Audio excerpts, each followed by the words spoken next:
Selamat datang teman-teman, bersama saya Ketaren dari obrolan catur. Masih terkait dengan Grand Prix Attack atau GPA dari perspektif hitam atau Black Fuse. GPA part 2A dan 2B ini merupakan lanjutan dari video part kedua sebelumnya terkait kinan mainline langkah-langkah buah hitam dalam menghadapi putih pada variasi Grand Prix. Kita langsung saja ke formulasi yang terjadi pada part kedua sebelumnya. F4 A6, A4 E6, kuda F3 D5.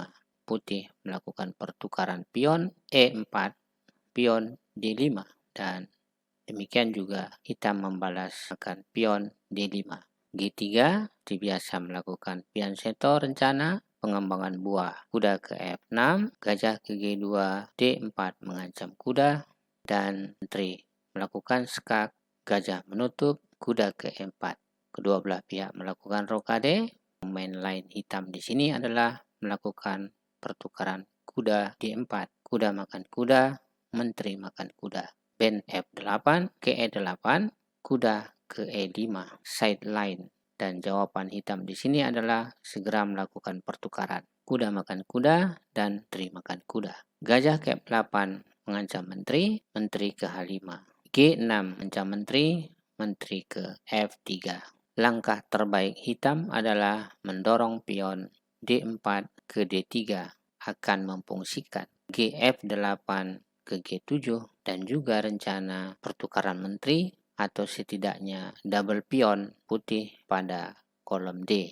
Dan juga fungsi daripada D4 ke D3 ini adalah hambat perkembangan gajah C1.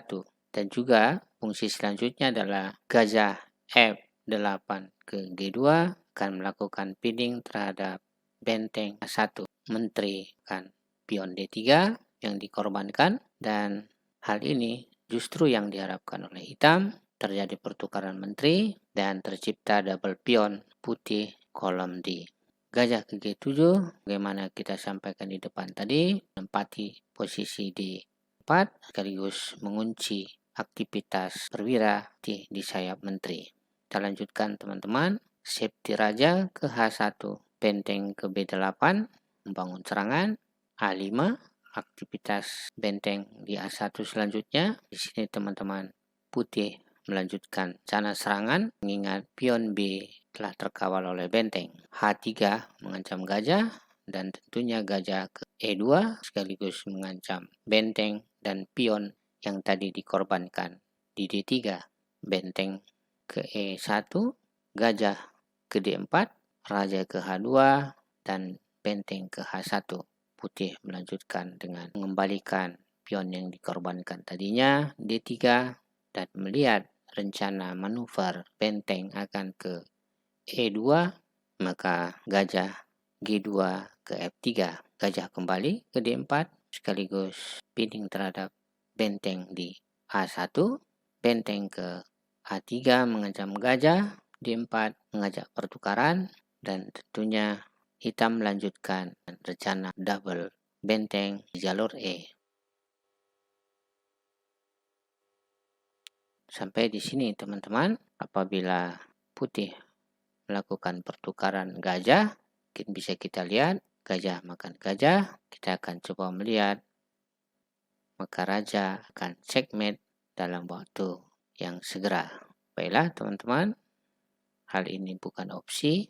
Kita kembali, gajah ke D5, mencoba mengaktifkan benteng di A2, putih tetap melakukan rencana serangan dan melakukan skak. Yang praktis, putih tidak dapat makan benteng dengan gajah, status pinning skak, benteng skak di E2, raja ke F1, dan teman-teman, sampai di sini kita bisa melihat putih akan segera kalah, jumlah perwira dan juga posisi pion putih kalah jauh dibanding dengan hitam. Demikian teman-teman pada part 2A ini, dan kita akan coba melihat pada part 2B di mana putih coba lebih awal merebut posisi petak pusat atau bermain D4 pada awal-awal permainan atau babak awal permainan.